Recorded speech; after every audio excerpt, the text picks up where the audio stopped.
जीवात्माओं,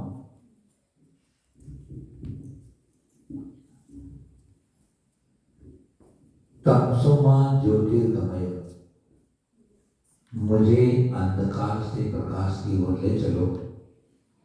इस सत्संग के अंतर्गत आप और हम सब मिलकर के यहाँ पर समंतभद्र आचार्य के द्वारा रचित रत्नकर्ण श्रावकाचार पर विचार कर रहे हैं, स्वाध्याय कर रहे हैं। समंतभद्र आचार्य देव ने श्रावकों के कल्याण के लिए एक अच्छी रचना यह की है उन्होंने, और उसमें उन्होंने सम्यक दर्शन, सम्यक ज्ञान और सम्यक चारित्र का वर्णन करने के बाद संलेखना धारण करना तप का फल होगा, ऐसा कह करके संलेखना का वर्णन किया। उसके बाद में उन्होंने 11 प्रतिमाओं का वर्णन करने के साथ साथ यह कहा कि किस प्रकार से वह प्रति अपने चरित्र का विकास करता जाता है। अब जो कल हमने जो परिग्रह त्याग प्रतिमा के बारे में प्रारंभ किया था, उस पर थोड़ा सा विचार अपन करें। उसके पहले अपने को एक छोटी सी नन्ही सी प्यारी सी एक छोटी सी कहानी अपने सुनेंगे। वो कहानी होगी 4 प्रकार के दानों में से शास्त्र ज्ञान की कहानी, ज्ञान दान की कहानी होगी, शास्त्र ज्ञान की कहानी होगी। प्रेरणादायी कहानी है कि कैसा एक छोटा सा व्यक्ति इतना बड़े महान ज्ञान का कार्य होता था। भारत देश में कुरुमरी नाम का एक गांव था। उस गांव में एक गोविंद नाम का ग्वाला गाय चराया करता था।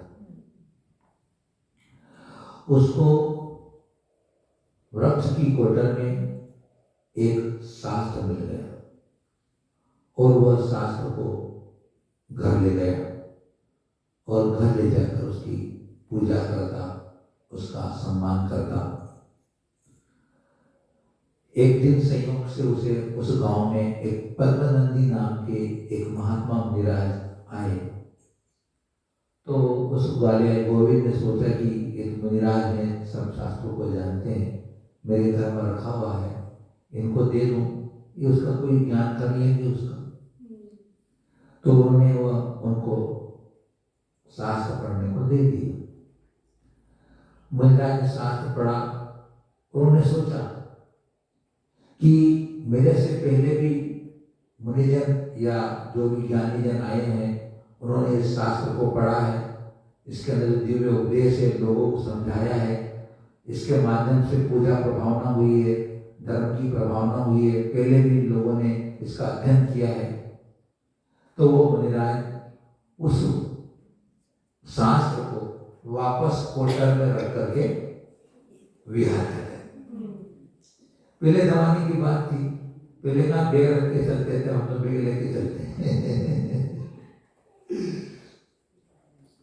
अब वो वापस उसको ग्वाले को फिर वो दिख गया कोटर में शास्त्र, उनकी बार वहाँ पूजा किया करता।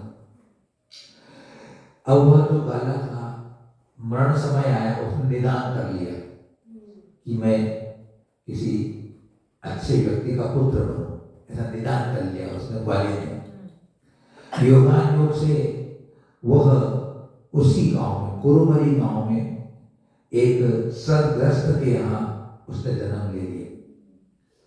पूर्व में जो उसने शास्त्र के प्रति भक्ति की थी, उस पुण्य के कारण इतना रूपवान, इतना सुंदर, इतना उसका शरीर का इतना बढ़िया, सब लोग उससे प्रीति करते, उससे प्रेम करते, इतना अच्छा वह रूप वाला हो गया। अब वह योगान योग से क्या हुआ कि वही पद्मनंदी मुनिराज उनको उसी गांव में आए और उनको उनका दर्शन हो गया। जो ग्वाला मर करके वहाँ सदग्रस्त के यहाँ वो पुत्र हो गया। अब परमानंद जी मुनिराज को देख करके उनको 40 स्मरण हो गया, और 40 स्मरण होकर के मनुष्य से मनुष्य हो सकते हैं, मानव से मानव, मानव का ये पर्याय है वो जंक्शन है। मेरा जंक्शन है ना, आप वहां से हिंदुस्तान की किसी भी जगह की ट्रेन पकड़ सकते हो। इसी प्रकार यह मानव पर्याय मनुष्य गति जंक्शन है। यहाँ से 84 लाख योनियों के आपको सारी ट्रेन मिल जाएगी, आप जा सकते हैं। हाँ, लगेज बन सकता है, लगेज बन सकता है, उसमें कोई बाधा नहीं है, लगेज बन सकता है, उसमें कोई बाधा नहीं। अब तपस्वी परमानंद मुनिराज थे, उनका दक्षिण होने से वो उनके पास दीक्षित हो गए। दीक्षा जैन परिवार में उत्पन्न हुआ। अब जन्म का दीक्षा ले ली और दीक्षा लेकर के तपस्या करी उन्होंने।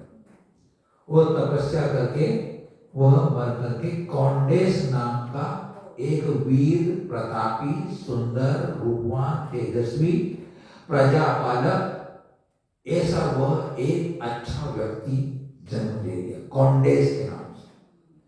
अब उनका नाम कौंडेस नाम, कौंडेस क्या होना, पहले तो ग्वाला था, ग्वाला कौंडेस बन गया। अब क्या हुआ, अब कौंडेस अपना अच्छी तरह से सारा अपना सांसारिक जीवन बिताता और सबका बड़ा हितैषी प्रेमी बड़ा अच्छा पंडित था, तपस्या की थी। अब ऐसा राज्य काल अपना सांसारिक जीवन बिताते बिताते बहुत समय बीत गया और किसी एक निमित्त को लेकर के उसको वैराग्य उत्पन्न हो गया। देखो संस्कार काम करते हैं, उसे वैराग्य उत्पन्न हो गया। वह विचार करता है कि ये संसार जो है अनित्य है, असरण है, और ये संपत्ति है चंचल है, स्थिर रहने वाली नहीं है, और जो ये विषय भोग है और रोग के समान दुख देने वाले हैं, और ये शरीर हाड़ मांस का बना हुआ दुर्गंधित है। इस प्रकार से संसार, शरीर, भोग, संपदा और जितने जितने परिजन हैं सब मेरे लिए जेल के समान है, ये ऐसा समझ करके उसका वैराग्य उल्लंघित हुआ और वह ऐसा सोच करके मंदिर में जाता है। कौन? कौंडेस। मंदिर में जाकर बड़े भक्ति भाव से दिनेंद्र भगवान की पूजा करता है। वहां योग से एक निर्गत मुनिराज उसे विराजमान हुए मिल जाते। अब उसका वैराग्य तो बड़ा होता है, अंदर उधर में तो घर से निकलने की लग लगी हुई थी कि मैं कब मेरे आत्म कल्याण के लिए एक अपने इस मोक्ष मार्ग पर बढ़ जाऊं। संयोग बना और वहां उसे उस मंदिर में उसे मुनिराज मिल गए और उन्होंने मुनिराज से दीक्षा ग्रहण कर ली। देखो आप किसे दीक्षा लेने के बाद अपने आप उनके देखो कोई बोले वाला नहीं। अब वहां दीक्षा लेने के बाद वो बराबर अपने बतों का पान करता, लेकिन पूर्व में शास्त्र की भक्ति की थी, शास्त्र की विनय की थी, शास्त्र की पूजा की थी और शास्त्र श्रवण किया था। उसके फल के कारण इसको इस पर्याय में, कौंडेस की पर्याय में शीघ्र ही शुद्ध ज्ञान पूरा हो गया, द्वादशांग का ज्ञान हो गया, शुद्ध केवली बन गए कौंडेस। और वो अपने आप प्रचलित हुआ कि वो कौंडेस ने कुंद बन गए। कोई बात नहीं, भक्ति में बोल दो, लेकिन कथानकों में उनको कुंद स्वामी को शुद्ध ज्ञान पूरा नहीं हुआ। हाँ, कौंडेस वेगड़ा है, कुंद वेगड़ा है। कौंडेस कुंद का नाम कौंडेस था, कुंद स्वामी का नाम कुंड था, ये कौंडेस है। तो भक्ति से कहते हैं कि वो ग्वाला सावधान से कुंद बन गया, लेकिन कुंद स्वामी पंचम काल में हुए और अभी वर्तमान के भी 2000 वर्ष उसमें शुद्ध ज्ञान नहीं था, द्वादशांग का ज्ञान समाप्त हो चुका था, वह पहले हो चुके। क्योंकि शुद्ध केवली मतलब पूर्ण शास्त्रों का ज्ञान होने वाला होना चाहिए कहलाता है। तो वो शुद्ध केवली हो गए थे, इसलिए वो कौंडिन्य तो दूसरे हैं और कुंद कुंद को दूसरे। खैर कुंद कुंद भी किसी शास्त्र के दान के प्रभाव से हो गए होंगे, कोई ताकत बाधा नहीं, लेकिन कुंद कुंद बहुत ज्ञानी हुए, 84 पौड़ लिखे उन्होंने।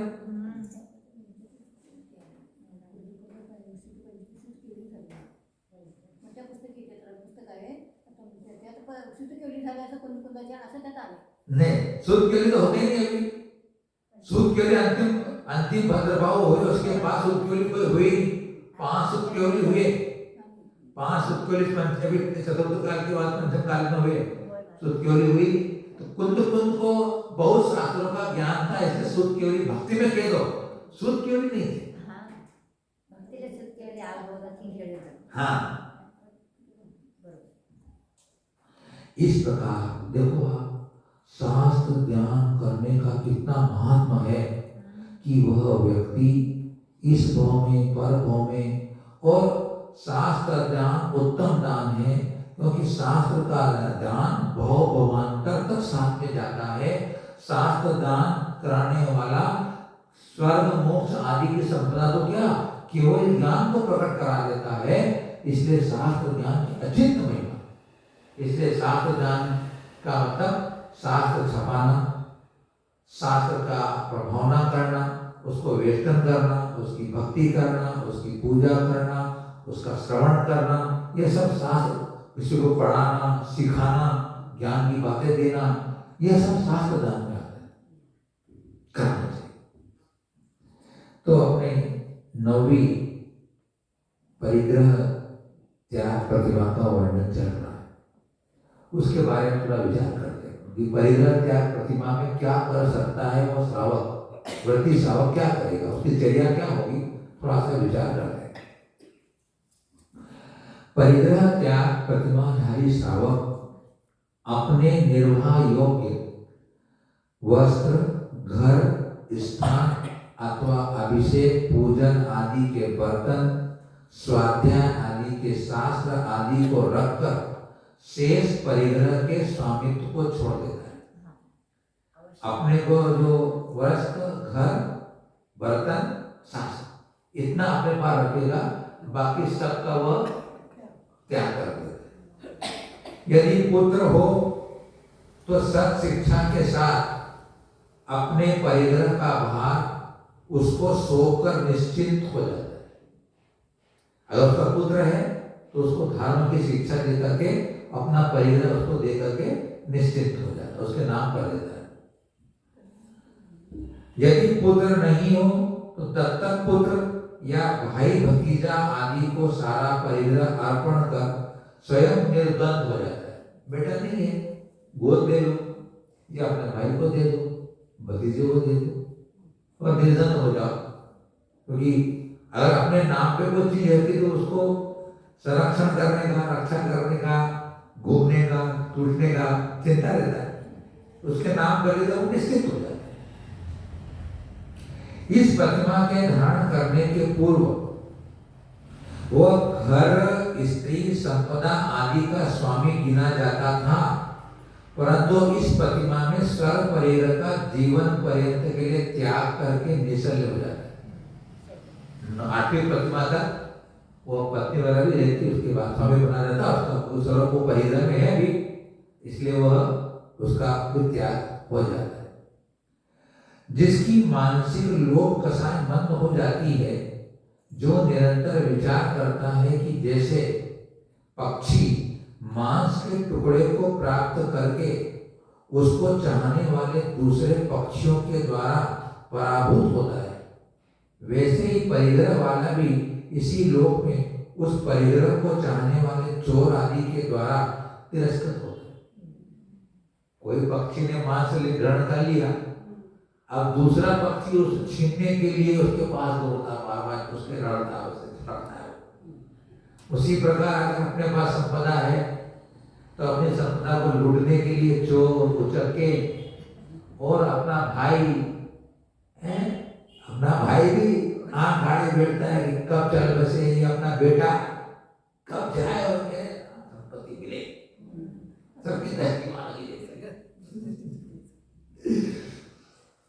परिग्रह के अर्जन, रक्षण, नाश से होने वाले अनेक दोष प्राप्त होते हैं और दुर्गति को जाना पड़ता है। एक अगर लंगोटी भी अगर किसी के पास अगर है, सिर्फ लंगोटी, तो उस लंगोटी के रक्षण की और नाश न हो जाने की चिंता लगी। वो कहानी सुनी होगी आप लोगों ने। एक लंगोटी भी दुख भाती, अब लंगोटी थी उसके पास, एक बाबा जी के पास। अब बोले कि ये लंगोटी तो रख ली मैंने, कहीं चूहा नहीं काट खाए उसको, तो क्या करें, बिल्ली पाल ली हमने। अब बिल्ली पाल ली तो बिल्ली को पालने को दूध चाहिए। अब दूध कहाँ से लाए, तो गाय रख ली। अब गाय रख ली तो गाय को चारा कहाँ से लाए, खेती कर ली। अब खेती कर ली तो खेती को संभाले कौन, पत्नी कर ली। माता जी इसलिए एक लंगोटी की भी रक्षा, एक लंगोटी का परिग्रह भी दुखदायी होता है। फट जाए तो नहीं खरीदना पड़े तो पैसा कहाँ से लाए। और अगर खरीद नहीं मांगना पड़े, चलो नहीं खरीद के लाए, मांगना पड़े, याचना करना पड़े, है ना। इसलिए निर्गंत रूप है, ये निर्गंत रूप निश्चल है और निराश्रय है। इसको अब किसी का आश्रय लेना नहीं पड़ता है और किसी का पराधीन नहीं है। इसलिए इस रूप में आने पर सारी चिंताएं, विकल्प, कषाएं, अशुद्ध भाव, ये सब मंद भी हो जाते हैं, छूट भी जाते हैं। दूसरा कोई मार्ग नहीं मुक्ति का। मुक्ति का मार्ग एक निर्गंत मार्ग ही है, निगंत होया। उसके अलावा कोई चारा नहीं है जो कि आप परम सुखी हो सको। हमेशा का सुखी होने का मार्ग ये, तो वह सबको छोड़ देता है। तो दुर्गति में जाना पड़ता है, तब परिग्रह ये है, अशांति का कारण है। इस प्रकार के विचारों से स्व की मानसिक प्रवृत्ति को दृढ़ कर बाह्य परिग्रह का त्याग कर देता है। इस प्रतिमा का धारक स्व की घर में रहकर घर में ही भोजन कर सकता है तथा धर्मशाला, मंदिर आदि में रह सकता है। घर में भी रह सकता है, मंदिर में और धर्मशाला में भी रह सकता है। यदि कोई सधर्मा भाई निमंत्रण करते हैं, उनके घर में भी भोजन करने जा सकता है। स्वयं व्यापार नहीं करता है, परंतु पुत्र आदि के व्यापार में अनुमति मांगते हैं तो उन्हें योग्य अनुमति देता है। तो यह अनुमति का त्याग नहीं उसको है, अगली प्रतिमा है ना। तो अनुमति त्याग वाला अभी नहीं हुआ है, इसलिए वो जो परिवार में व्यापार में जो योग्य होगा उसके समय मार्गदर्शन भी देगा, उसे बताएगा भी और सलाह भी दे सकता है, करेगा नहीं। मानसिक कषायों की मन्दता के बिना निर्दोष व्रतों का पालन करना हो नहीं सकता है। बाहर से कितना भी आपने त्याग कर दिया हो, अगर मन में शांति नहीं है, मन में संतोष नहीं है, मन में निर्बंधता नहीं है, तो फिर वह बाहर का त्याग कारगर नहीं होता। बाहर का त्याग अंतरंग की शांति के लिए किया जाता है, और अंतरंग में शांति अगर त्याग करके भी नहीं है तो भी वह त्याग नहीं के बराबर है। देखिए, तो कहते हैं, इसलिए आचार्य देव ने बाह्य परिग्रह का त्याग के साथ अंतरंग में निर्ममत्व, संतोष और परिचित परिग्रह का त्याग रूप विशेषण देकर अंतरंग विशुद्धि विशेष का ध्यान दिलाया गया है। इस लक्ष्य को ध्यान में रखना चाहिए, क्योंकि अपने कल श्लोक पढ़ा था, उनमें लिखा था कि निर्ममत्व पने को होना चाहिए, संतोष पर होना चाहिए और परिचित परिग्रह के विरुद्ध होना चाहिए। 3 विषय दिए थे। अगर त्याग कर दिया और ममता बनी रही तो काम का नहीं, दूसरा, संतोष नहीं हुआ तो भी वो त्याग काम का नहीं। और परिचित जो परिग्रह सर्व प्रकार से चित्त का स्थित जो है परिग्रह, उससे यानी चित्त में कोई सा भी परिग्रह अगर है, काम, क्रोध, ईर्ष्या, मात्सर्य, अहंकार, मान, ख्याति, लाभ, पूजा आदि जो कुछ भी चित्त में अगर कुछ है, ये जो कि हमारा विभाव रूप है, हमारे स्वभाव से भिन्न रूप है, वह सब परिग्रह नाम आ जाए। उस चित्त में रहने वाले परिग्रह से विरत हो जाता, तभी वह अपने लक्ष्य की प्राप्ति अपने ज्ञानानंद स्वभाव में, ज्ञाता दृष्टा स्वभाव में स्थिर होकर के परम शांति का अनुभव कर सकता है। नहीं तो अपन को जो चाहिए लक्ष्य, उसकी प्राप्ति नहीं होगी। इसलिए परिग्रह त्याग प्रतिमा वाला इस प्रकार से यहाँ पर अपना व्रतों का पालन करता है। इस प्रकार से यहाँ पर इस प्रतिमा का पूरा वर्णन करने के बाद आचार्य जी अपने वो अनुमति त्याग प्रतिमा का स्वरूप बताते हैं कि अनुमति त्याग वाला क्या व्रतों का पालन करता है। इसलिए जब अपन धार्मिक स्थानों में, मंदिर में जाते हैं, पूजा करने जाते हैं, अभिषेक करने जाते हैं, श्रद्धा करने जाते हैं, तो उस समय अपने को कोई भी घर का विकल्प लेके नहीं जाना चाहिए। यानी इस प्रतिमा के स्वरूप को पढ़ के अपने को यह नजर समझ में आता है कि हम उतनी देर तक, जितनी देर तक हम मंदिर में रहेंगे, हम घर के संबंधी कोई विकल्प नहीं करेंगे। अपने को मंदिर की, घर की चाबी भी लेके नहीं आना, ताला लगा के आया ना, मैं ऊपर क्लियर काम के आ जाऊँ। घर में चाबी जेब में बच जाएगी तो वो फिर विकल्प उड़ जाएगा ना। चाबी बच गई, कमर में पहुंचोगे तो भी उड़ती है, अरे क्या करती है। चाबी में लेके नहीं आना, किसी पड़ोसी को दे के आना। मोबाइल लेके नहीं आना, मोबाइल क्या मंदिर में मोबाइल लेके नहीं आना।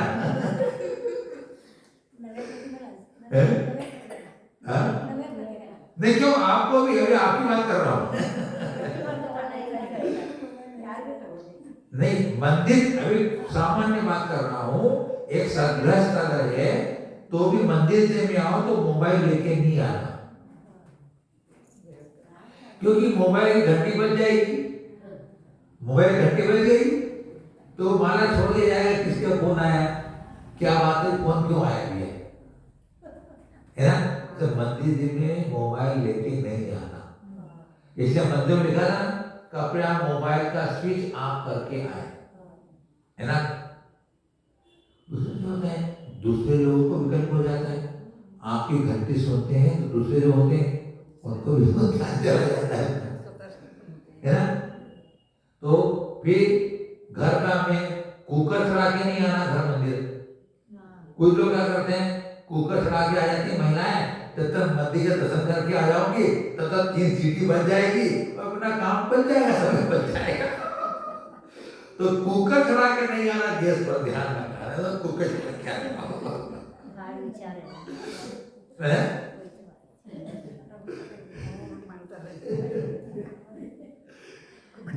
मोबाइल की सीटी की बजाएगी तो कुकर की बन जाएगी। बहुत मुश्किल काम, आगे की बात समय नहीं।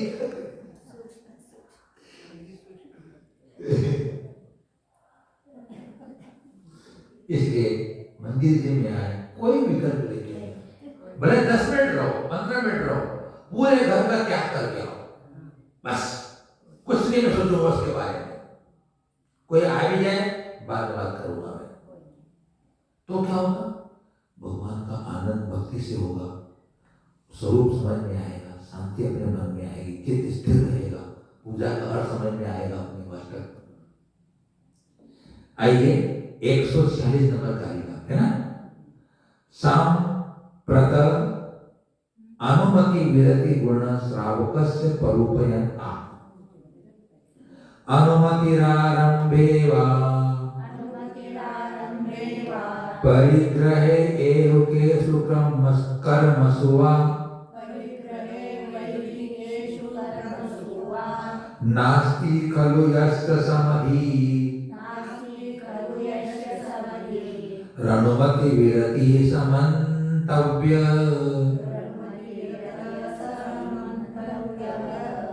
अनुमतिरारंभे वा परिग्रहे एकेषु कर्मसु वा नास्ति खलु यस्य समधी रणुमति विरति समन्तव्य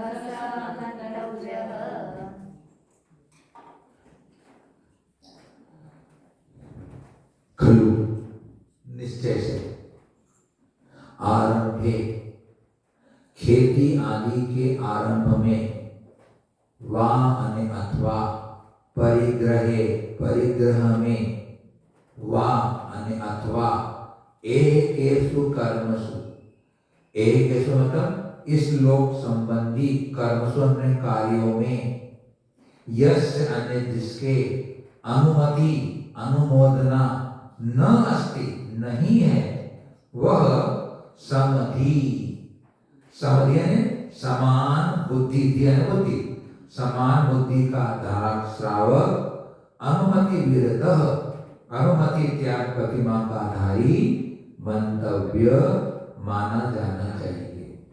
3 चीजों में अनुमति नहीं देगा वो खेती आदि आरंभ में परिग्रह में और इस लोक संबंधी कार्यों में विवाह आदि जो कार्य आदि जो भी उससे सांसारिक कार्य होते हैं उन सब कार्यों में भी अब वह अनुमति नहीं देगा।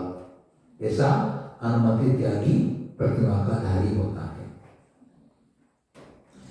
किसी भी सांसारिक कार्यों में मन वचन काय से समर्थन करना अनुमोदना करना तुम करो यह अनुमति है। अनुमति मतलब क्या हुआ? तुम करो या फिर अनुमोदना अच्छा किया तुमने या फिर समर्थन नहीं करना मन से वचन से काय समर्थन नहीं करना। दशम प्रतिमा का धारक किसी भी सांसारिक कार्यों में अनुमति नहीं देता क्योंकि वह पापों से भयभीत रहता है। सागर धर्मात्मा में लिखा है कि अनुमति विरति श्रावक को जिनालय में रहकर ही शास्त्रों का पठन मनन करना चाहिए। मध्याह्न वंदना आदि कर लेने के पश्चात किसी के बुलाने पर पुत्रादि के घर अथवा किसी अन्य श्रावक के घर शुद्ध भोजन करना चाहिए। दसवीं प्रतिमा वाला भोजन के समय मंदिर में जाके बैठ जाता है। जब भोजन की वेला होती है उसे मंदिर पूजा पाठ करके अपना मंदिर में जाके बैठ जाता है। फिर कोई अभी निमंत्रण से नहीं जाता, ध्यान रखना 10वीं प्रतिमा वाला निमंत्रण से नहीं जाता है। कोई श्रावक उसे मंदिर में बोलता है हमारे भोजन की बधाई, तो फिर वो उनके वहां जाता है। एक विधि पुरानी ऐसी थी कि वो केटली रखता था, पानी की केटली है। कोई भी श्रावक आता तो उसकी वो केटली उठा के ले जाता, तो मतलब उसको भोजन कराना होता है। तो ऐसा वह मंदिर में बैठता है तो वो श्रावक उसको ले जाता है और वो निमंत्रण से नहीं जाता है। तो इसलिए वह अपने पुत्र आदि घर भी जा सकता है और फिर श्रावक के यहाँ भी वह बुलाया जा सकता है। आरंभ त्याग प्रतिमा में धन उपार्जन साधन और आरंभ का त्याग करता है क्योंकि वहां आरंभ प्रतिमा में नवीन धन का उपार्जन नहीं करता। जो 10वीं प्रतिमा वाला है अब नवीन वह धन का उपार्जन नहीं करता, परंतु पूर्व उपार्जित धन का त्याग नहीं करता। उसका जो धन है वो बोला क्योंकि अभी भोजन आदि करना है, कोई मंदिर पूजा पाठ कोई दान आदि कर सकता है जो, इसलिए पूरे धन का त्याग नहीं करता है। परिव्रत्याग प्रतिमा में पूर्व उपार्जित धन का भी त्याग कर आया। परिव्रत्याग आरंभ में नहीं किया था हमने परिव्रत का त्याग, लेकिन परिव्रत त्याग में वो अब जो अपने पास धन था उसका भी वो त्याग कर निश्चल हो जाता है। तथापि चारित्र मोह के उदय से पुत्र पौत्रादि को व्यापार संबंधी कार्यों में अनुमति देता है तथा स्व की भोजन औषधि आदि की अनुमति देता है। हमने भोजन की और औषधि की अनुमति देता है। परंतु जब परिणामों में अत्यंत विशुद्धि आती है तब संसार के सारे पदार्थों से विरक्त होता है, तब वह भव्य कुंडली व्यापार संबंधी अनुमति का भी त्याग कर देता है। अभी तक पहले देता था, लेकिन विशुद्धि बढ़ गई उसके वह भावों के अंदर, अब वह व्यापार की अनुमति भी नहीं देता। फिर पुत्र पौत्रादि उत्तराधिकारी अपने योग्यता से जो कुछ करते हैं उसमें मध्यस्थ भाव रखता, काम नहीं अड़ाता। तुम तुम्हारा निपटो, तुम तुम्हारा जानो, मुझे कोई लेना देना नहीं। फिर वह उनके हानि लाभ में हर्ष विषाद भी नहीं करता। भोजन काल के समय घर के या समाज के लोगों की प्रार्थना करने पर, बुलाने आने पर उनके घर भोजन करने जाता है। किसी का निमंत्रण पहले स्वीकार नहीं करता है और न किसी से किसी इच्छित वस्तु को बनाने की इच्छा प्रकट करता है। आज मेरे लिए पाटीदार बना लेना, आज मेरे झुमका भाकरी बना लेना, नहीं बनता है।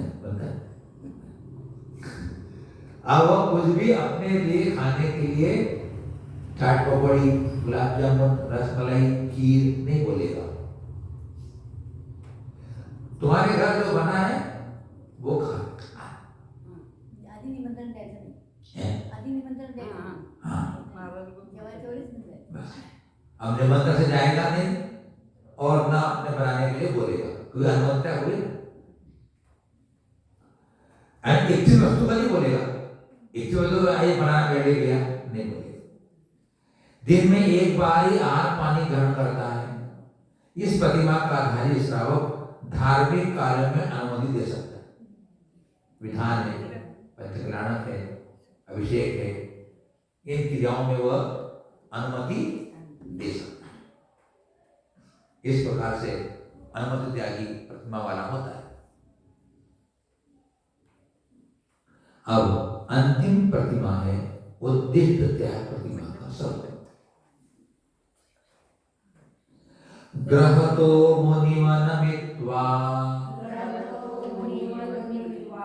गुरूपकण्ठे व्रतानि परिगृह्य भेक्षासनस्तपस्यन् नुत्कष्टश्चेलखण्डधर ग्रहतो मुनिवनमित्वा गुरूपकण्ठे व्रतानि परिगृह्य भेक्षासनस्तपस्यन् नुत्कष्टश्चेलखण्डधर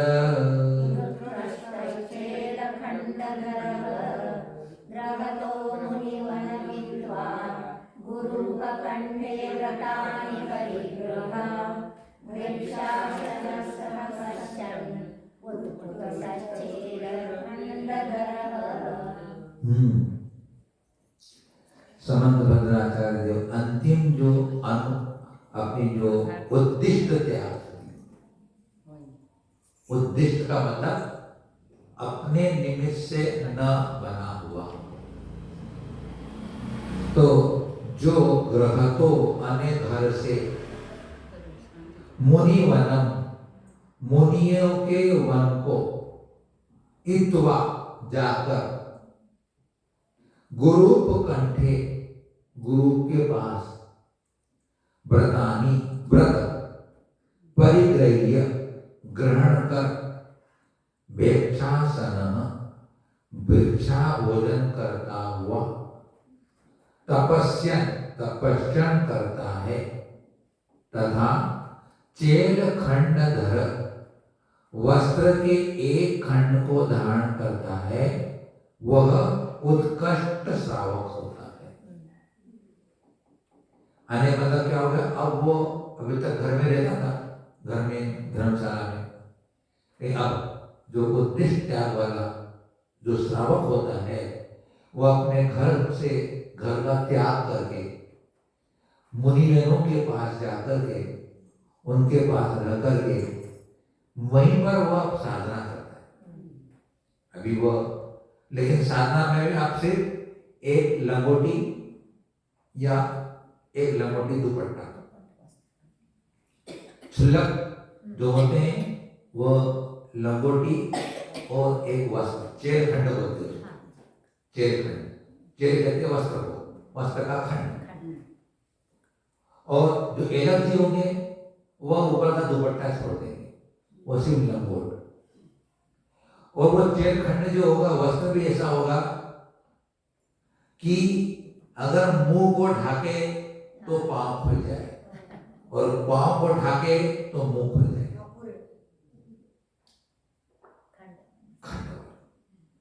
क्योंकि इसको क्षुल्लक क्यों बोलते हैं, क्योंकि वह मुनि से छोटा पद है। मतलब अब तुझे मुनि बनना है, तो मुनि बनना है तो धीरे धीरे ये बिना ओढ़े भी अपने को शरीर की साधना करनी होगी ना, इसलिए उसको छोटा कपड़ा दिया। ओढ़ेगा भी तो वो इतना है कि वो पूरा ढकेगा नहीं, पाँव खुले रहेंगे, है ना। तो वह समंतमंत्र आचार्य जो ने और इसके टीकाकारों ने कहीं पर भी क्षुल्लक एलक की चर्चा नहीं की, उन्होंने सिर्फ श्रावक की चर्चा की। लेकिन यह टीकाकार जो बात करते हैं उस पर थोड़ी चर्चा करते हैं। इस प्रतिमाधारी को भेक्षासन कहा। इससे सिद्ध है कि यह उद्दिष्ट आहार का त्यागी होता है। किसी खास व्यक्ति के उद्देश्य से जो आहार बनाया जाता है वह उद्दिष्ट आहार कहलाता है। अब थोड़ा समझ लो बात को। अन्य जो उद्दिष्ट का त्यागी है उसकी उस भोजन में मन वचन काय कृत कारिक अनुमोदना नहीं लगी हुई है तो वह उद्दिष्ट त्यागी हो गया। बात समझना। अब सवाल यह उठता है कि आपके गांव में मानो कि मुजराज आ गए। अब मुजराज आ गए, अब मुजराज आए तो अब आपने चौका लगाया, आपने कहा चौका लगाया, चौका लगाओ, समझ मुजराज चौका लगाएंगे तो आपने चौका लगाया तो उनके लिए मिस लगाया। मैं आपको समझा रहा हूं बात, मैं आपके कंसेप्ट क्लियर करना चाहता हूं।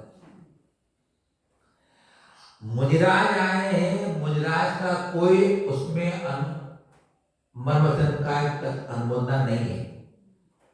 आपने अपना कर्तव्य पालन करने के लिए चौका लगाया है और वो चौका लगाया है, मुजराज आएंगे तो आप उसको बढ़ा के देंगे, है ना। तो इसमें उन मुजराज की कोई उसमें उद्दिष्ट बनने के दोस्त नहीं आ रहा है। क्यों नहीं आ रहा है?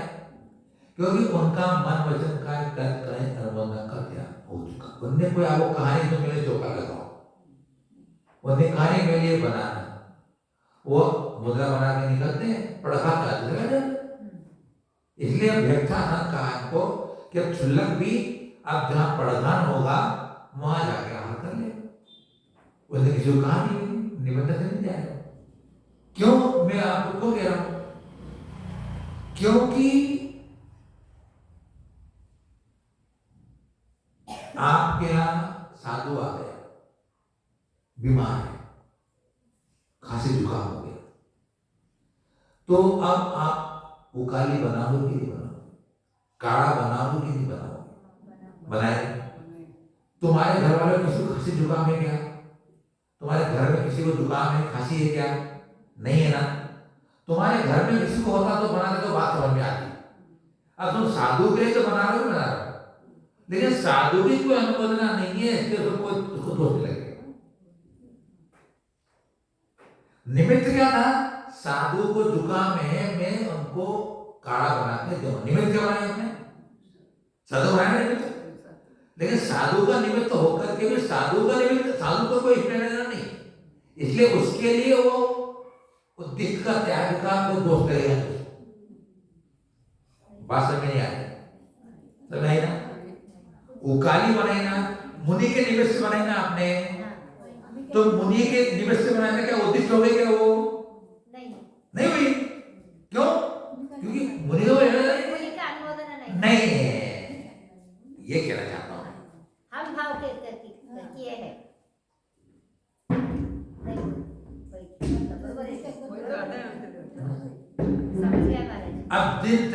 अब अपन जिन साधु का नमक का त्याग, सब्जी का त्याग, बुरे का त्याग, तो आप अपने घर में बिना नमक का बनाते हो कि बनाते हो? बिना बुरे का बनाते हो कि नहीं बनाते हो? तो उसमें उसका साधु को लेना देना है क्या? नहीं लेना देना है। लेकिन निमित्त क्या है आपका कि कोई साधु अगर आएगा, अगर वो नमक नहीं खाता होगा, बुरा नहीं लेता होगा, घी का त्याग होगा, तो क्या परोसूंगा मैं? तो आप बिना घी का बनाते हो, बिना नमक का बनाते हो कि बनाते हो? तो निमित्त तो क्या था? साधु का था आपके लिए। आप संकल्प करो कि मेरे यहाँ अगर कोई साधु अगर फलाने आ गए, इनका त्याग है तो मैं क्या दूंगा, तो आप बना लो। मेरा कुछ में रहना देना नहीं, इसलिए हमारा उद्देश्य नहीं हुआ। ठीक है ना? अब बात आ गई ना? नहीं तो क्या लोग बोलते हैं, महाराज आए चौका लगा तो महाराज को उद्देश्य दे रहे हो, क्या बोल दे रहे?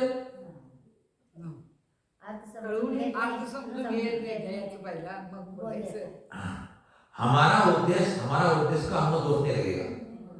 अगर मैं कहूं कि तुम चौका लगाओ मेरे लिए, तो गलत हो जाएगा। इसलिए आपका कर्तव्य होता है, साधु भाव में आते अपना कर्तव्य हो कि हम उनकी चर्या का पालन कराएं। और अगर सावक अगर उसमें प्रमाण करेगा, आलस्य करेगा, उपेक्षा भाव करेगा, उनकी चर्या का निर्वाह नहीं करेगा, तो फिर उन्हें उपदेश आदि के द्वारा उनको बोलना पड़े, वो क्यों काम करना पड़ेगा? या फिर वो किसी को इशारा क्यों करेंगे, भाई तुम चौका नहीं लगाया तुमने? साधु के सदोष चर्या हम क्यों करें? अरे आप जो घर में खाते हैं हमने वही खिलाना, तो क्या करेंगे? शावक के लिए बनाया, हमशे लिए बना है, साधू आलं तर द्यायचं असं आमचा ही भाव असते ना। वो ठीक है, नहीं फिर भी अगर साधु के निमित्त से आपने बनाया तो भी साधु का दोष नहीं। कहने का मतलब ये बरोबर है ये हाँ, अगर कोई साधु बोला कह के बनवाएगा तो दोष। इसलिए मैंने कहा कि क्योंकि बहुत लोग बोलते हैं, जो मुख्य लोग होते हैं कि साधु जो वर्तमान के साधु उद्दिष्ट भोजन करते हैं। क्यों? क्योंकि उनके आने पर चौका लगाते हैं लोग, उनके निमित्त लगाते हैं वो। ये क्या है? इसलिए बहुत समझ के बात करना है। तो किसी देखो परिभाषा का लिखिए आपने, किसी खास व्यक्ति के उद्देश्य से जो आहार बनाया जाता है वो उद्दिष्ट आहार कहलाता है। इस प्रतिमाधारी के एलक और क्षुल्लक की अपेक्षा दो भेद प्रचलित हैं। एलक लिंग का पर्दा अर्थात सिर्फ लिंग ओट, लिंग का पर्दा अर्थात लंगोट, लिंग का ओट लंगोट, ऐसा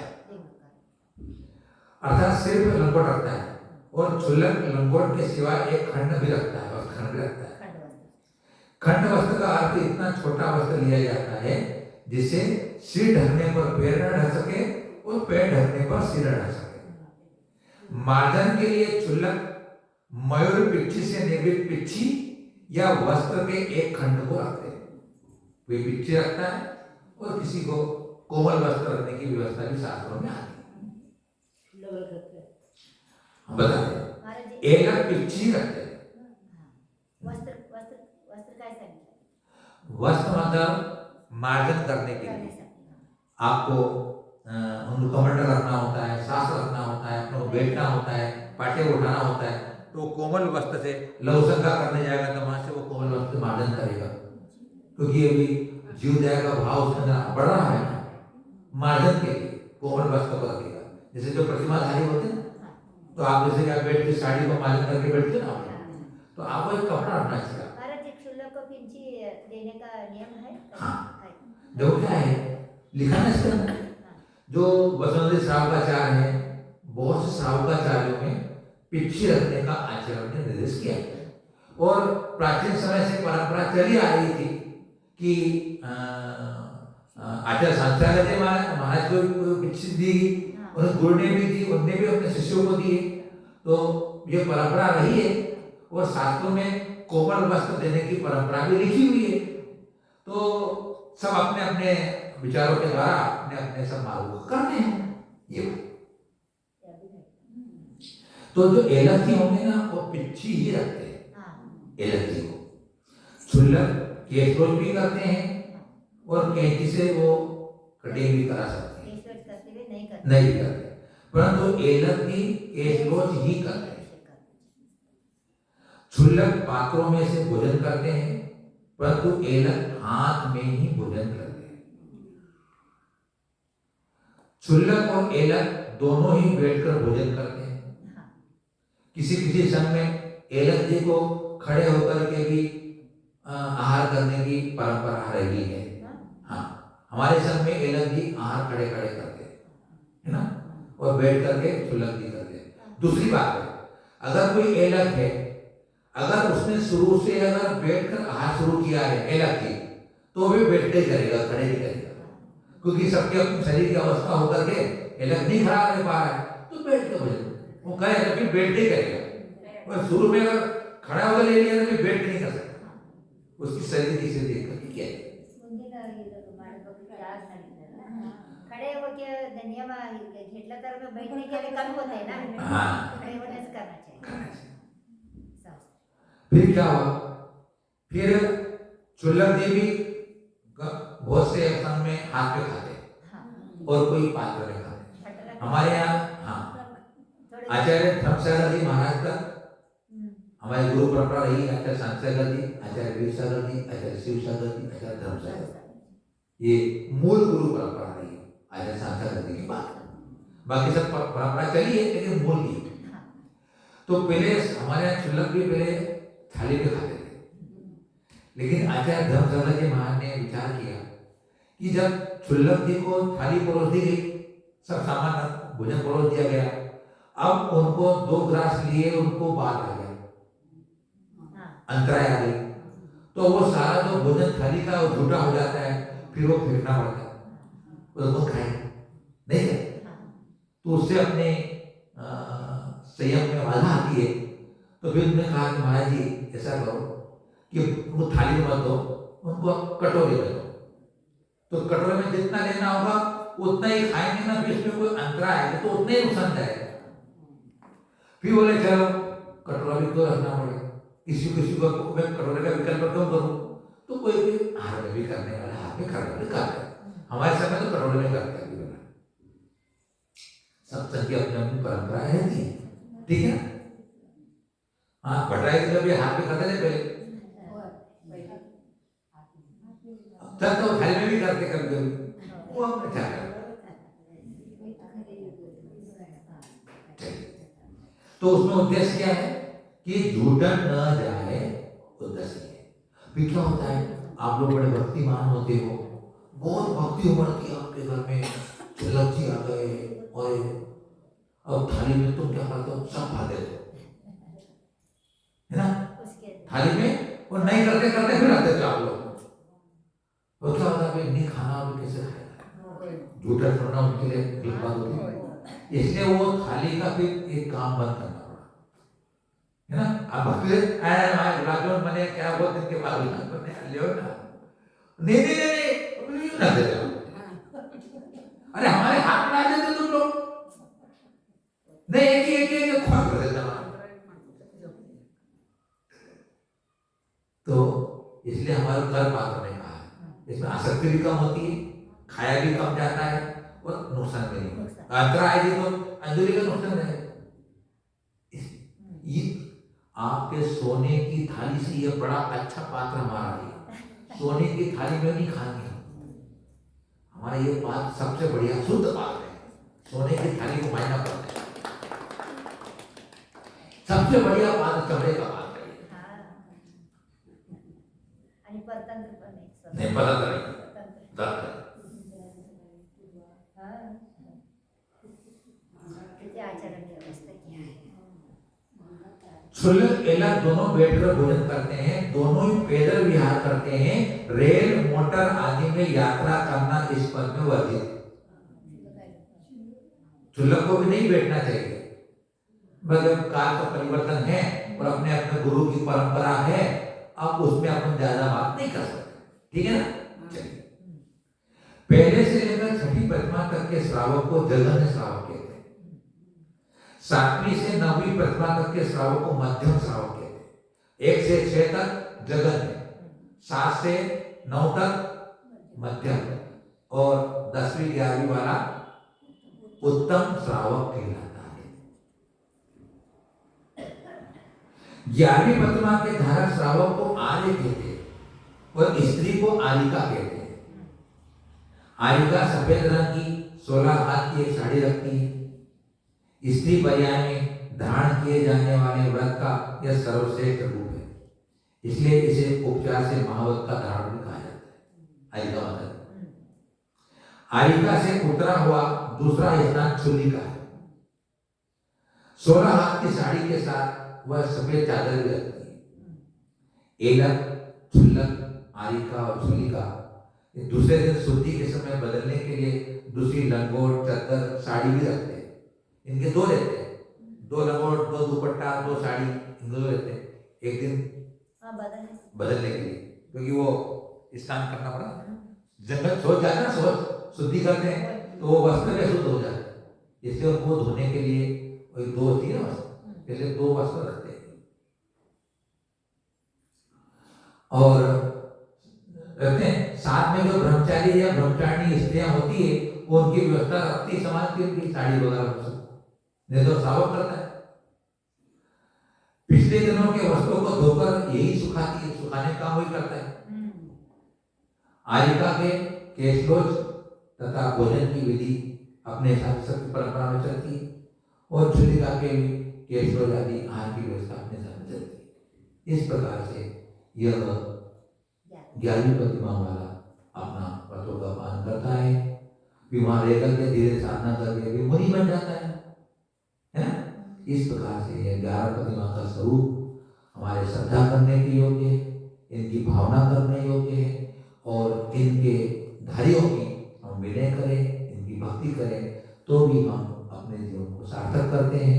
इस प्रकार आज का अपना 11 प्रतिमा का पूरा विषय हुआ। अब 3 अपने श्लोक रह गए हैं जो कल के दिन हम करेंगे, बहुत अच्छी तरीके से करेंगे और कुछ कथाएं लगे वो भी पूरी करेंगे अपन। तो आज इतना ही करते हैं। आप सबके लिए मंगल आशीर्वाद, मंगल शुभ भावना है हम दोनों की तरफ से। आप सबको सुख, शांति, धर्म की अभिवृद्धि हो, मोक्ष मार्ग आपको प्राप्त हो और आप निरोगी रह करके साधुओं की खूब सेवा करो। इन्हीं मंगल भावनाओं के साथ गुरुवार आचार्य श्री वर्धमान सर्व महामुनिराज की जय।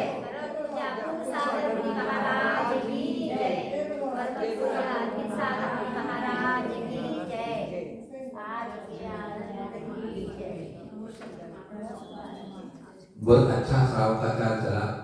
आप लोगों के निमित्त से हमारा स्वाध्याय भी हो गया। हमको बहुत ध्यान मिला महाराज जी। ये ऐसे